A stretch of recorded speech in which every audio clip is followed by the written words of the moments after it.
I'm Joni Patry, and welcome to my YouTube channel.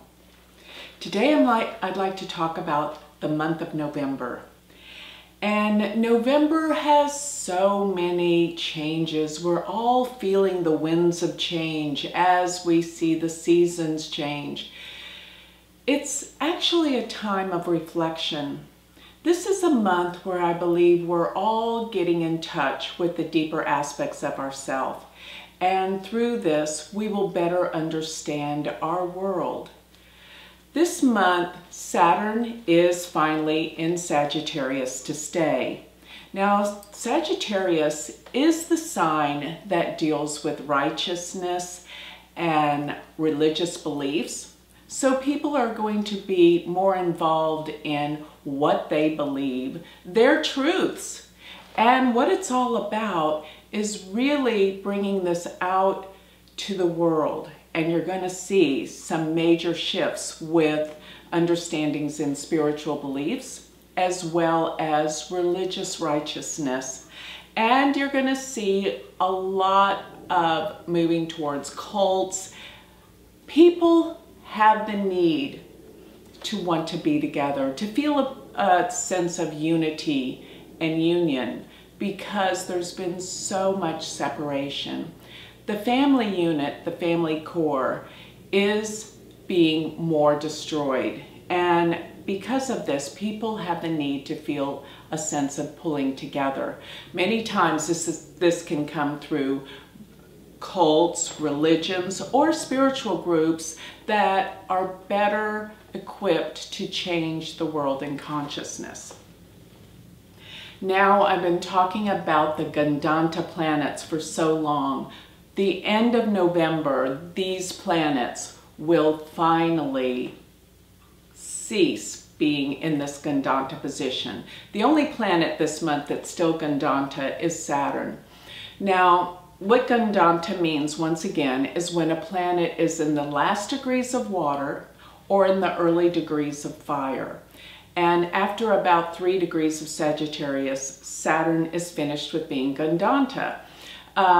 This will be the end of November. What Gandanta means is literally drowning, feeling out of control. And I believe with Saturn being in the early degrees of fire, it's going to be more about fires, literally, rather than the floods and waters. So fire is about anger and frustration. And that's what you're going to see more of this month. But the fact that we have Jupiter in Libra and Venus in Libra this month, you're going to see more of a trend towards trying to find peace and balance. And with that, Venus being in Libra is exceedingly strong, and this can even promote more of the creative arts. But Jupiter and Venus are not exactly friends in astrology. In Vedic astrology, which is the astrology I'm using today, sidereal Vedic astrology, Venus and Jupiter are the leaders of their planetary camps. Therefore, they are arch enemies. So you'd think bringing two benefics together would be a great thing, but sometimes you'll find contention and problems where these leaders are confronted. And of course, all over the world, we're going to see leaders that are in confrontational odds with each other. And this is not just the United States. You'll see this globally. So when I think about Venus and Jupiter being the heads of their planetary camp, it goes back to the ancient myth of Venus being the king of the Asuras and Jupiter being the king of the Devas. Now, the Asuras are thought to be the demons, where the Devas are the angels. So it's actually the fight against light and dark, good and evil, that actually comes about. But in the end of the myth, where you see Jupiter, the angels are fighting with the devils. Essentially, what happens in the end is the angels, the Devas, outwit the Asuras for immortality and the fountain of youth. So sometimes when you think about good and evil, it's not always black and white. And that's what I think is going to be discovered and uncovered this month as we see these forces trying to bring in balance, trying to bring in a healing, trying to bring in peace. This will be at odds. This will be at the forefront on every account in every area in life this month. So watch as things fight, but the result can be more peace and more compromise, most of all. So Mars is in Virgo this month, and I often talk about Virgo being all about health and healing. And therefore, Mars being in the sign of Virgo has the effects that I've been talking about. There will be more problems with disease, infectious disease, and outbreaks of all kinds with health issues and health problems. So take care of yourself and get the rest and boost the immune system, because this is going to be heavier this month of November. I noticed also that Mars is being afflicted by Saturn's aspect and Ketu's aspect. So this intensifies Mars energy, making people angrier, more intense. And as I see all the planets, for the most part this month, are in the axes of Rahu and Ketu. This is called the Kala Sarpa Yoga. Kala Sarpa Yoga is when all the planets, excluding the outer planets, Uranus, Neptune, and Pluto, are within the axes of Rahu and Ketu. Now, every 2 weeks, the moon will separate and cancel the effects of Kala Sarpa Yoga. But between November 9th through the 25th, we have the effects of Kala Sarpa Yoga. And Kala Sarpa simply means time serpent yoga. But what it really means is the intensity of things will build to a point where it's going to feel faded. It's going to feel like there's a certain destiny and purpose during this time that is evolving to actually change the future. Change the future of humanity. Things are really, really boiling up to the top. And you're going to see how events in politics in the world are changing tremendously at this point in time. This is the time of changes. This is the season of changes. So going back to Mars being heavily aspected, when we have the Kala Sarpa Yoga, all of the aspects of the planets become 10 times more intense. So this is an intense period for change around health and healing are major issues that I believe are being brought to the forefront. Another thing that's happening this month is Mercury and Mars are in Parivartana Yoga. That means they're in each other's signs in the exchange signs of rulership. So Mercury is in Scorpio and Mars is in Virgo. Virgo is ruled by Mercury. Mars in Mercury's sign is ruled by Mars. I mean, Mars is in Scorpio, ruled by Mars. So Mars being in Virgo is ruled by Mercury. So this Parivartana represents Scorpio, Virgo. These are signs that deal with deep research, getting to the core, getting to the essence of healing. And I believe that some of the diseases that may surface during this time will lead us to cures and diseases. So this is actually a blessing in disguise. Things will come about that are from the core essence that need to be healed. And furthermore, as I look at where Rahu and Ketu have transited recently, Rahu is in Cancer and Ketu is in Capricorn.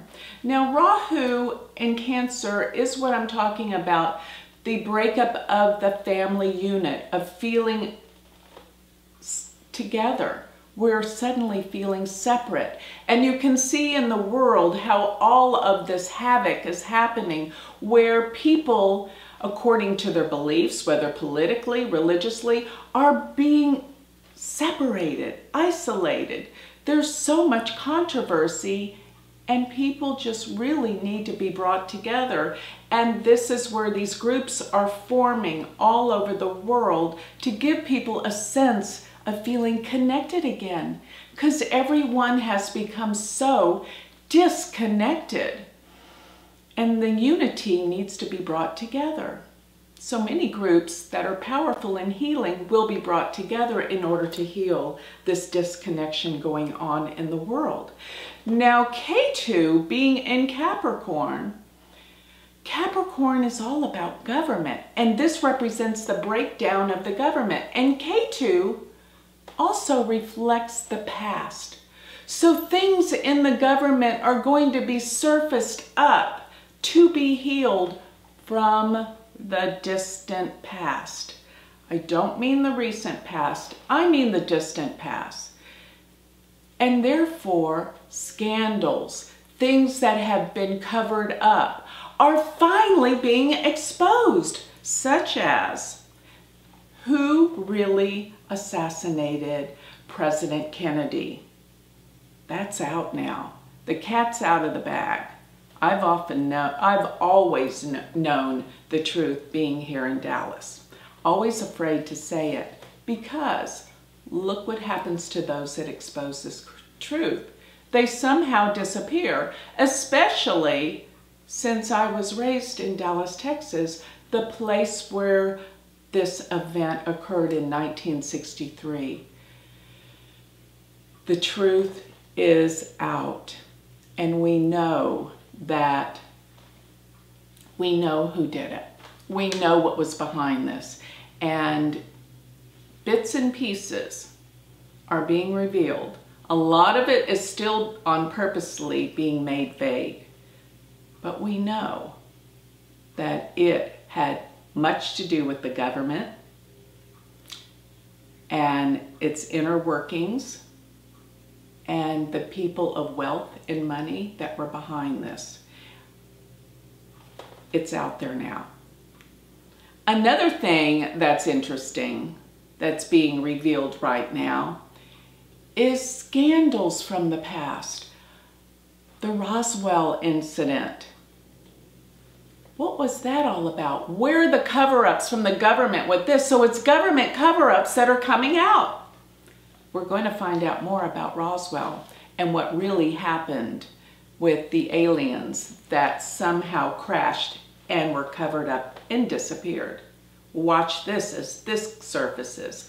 Another incident that is incredibly interesting to me is the cover-up of the death of Marilyn Monroe. And let me explain something about that. Going back in time to 1962, when she suddenly and mysteriously died by a drug overdose. Rahu in Ketu. Ketu was in Capricorn, Rahu was in Cancer. Remember that wherever the nodes are, this is where the eclipses fall. And because Rahu and Ketu just shifted signs again, we're looking at a whole different area that will be uncovered, the secrets of the past.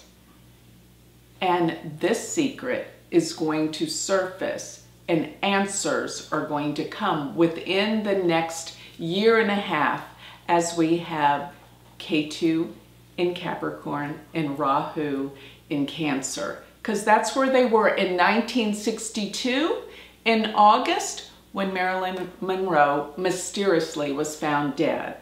So we're going to get the answers from that, because there is some involvement with the government. And you're going to find this all over the world. All sorts of dealings, of scandals and cover-ups that finally come to the surface and are revealed the truth, if you can handle it. So Jupiter and Saturn They are in good aspect while Saturn's in Sagittarius and Jupiter's in Libra. It's actually what we call the sextile, which is a time of opportunities. And the cycle of Jupiter and Saturn are always indicating what's going on in the economy. These are called the social planets. And their cycle with each other, which is a 20-year cycle that they come back and conjoin together every 20 years. But within that process, we can see the ups and downs and shifts in the economy. They will conjoin again in 2019, early 2020. But within this cycle currently for this year, as Saturn and Jupiter are in a 60-degree separation from each other, a sextile, the economy is going to do very, very well. Many people are predicting a fall of the economy. I say it's going to do well, it's fine. And as we speak right now, it's doing extremely well. So keep abreast that the economy, for the time being, till we get closer to 2019 and 2020, is going to do very, very well. So I want to talk a little bit about these changes that we are embarking on, because this is a time of great change. And it is a time of inner reflection. What's going on? Why is there so much intensity and anger and separation in the world? I want you to take some inventory of yourself during this time, because this is a time when it gets cold outside that we really do want to pull and look deeper within our hearts and our souls. Because what I see behind the anger in many accounts comes from people who feel very, very righteous about what they believe. They feel righteous, they're scrutinizing, criticizing, condemning. But what's behind all of this emotion? And I want to exemplify the word emotion, because this is what fuels everything that's going on in our world and society. When someone becomes overly righteous, critical, condescending, the reason why they have this feeling and emotion and the need for others to feel punishment. When you feel like you are so right and the other is so wrong, and for their wrongdoings, they must be punished. This is a learned behavior from childhood.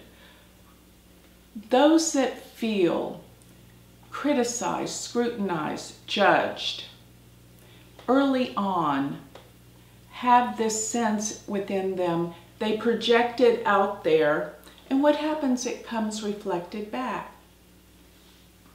So what I think is people that have these projections reflected back to them, anger, hate, and judgment, condemnation,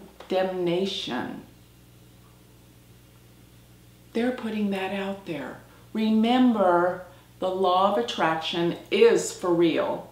What we put out, what we project out into the world, will always be reflected back to us. Yes, you can say you're a victim, the world is doing this all to me, but no, it's a learned behavior from early childhood that we were condemned.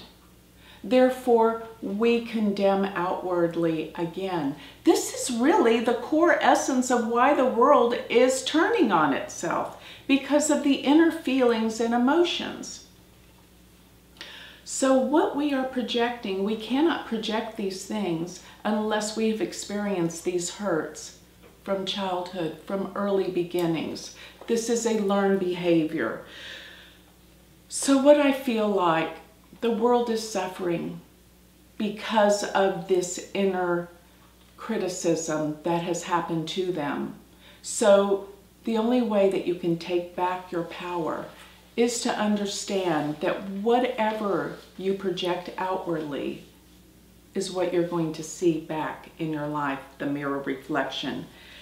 And when you think about strong feelings about righteousness, maybe you believe, the world, that global warming is for real. Maybe you feel like what you eat is so important. You must, take care of the environment, be good to the environment. These are all truths. These are all real. But when you project that outwardly to other people, it is not whether these issues are right or wrong. It's the emotion that's behind them. So when anger is behind righteousness, right or wrong, that's what is going to be projected back. So my message this month is to take some inventory and remember that it is not the message or right or wrong that you're projecting outwardly. It is the emotion behind it that will come back and will be reflected to you. So I want to say it is the emotion behind our thinking and behind our beliefs. It's not that you can change the way you think or the way you believe, but you change the way you feel. And when you can change the way you feel about the world out there and put out love, put out the sense of healing, of understanding, and not condemnation, that's going to be the beginning of a shift of consciousness in this world today. So remember, it is the emotions behind what you're saying or what you're thinking or what you're believing that will be projected back to you. This is what will fuel your experience as to what you're going to have reflected back in your own world. So the choice is yours. So if you would like to learn more about what I do, and if you would like to read a transcript of this whole dissertation, you can go either to my website, which is galacticcenter.org, or you can go to my magazine, which is astrologicmagazine.com. And if you would like to learn Vedic astrology, please go to my university, which is University of Vedic Astrology.com. Thank you.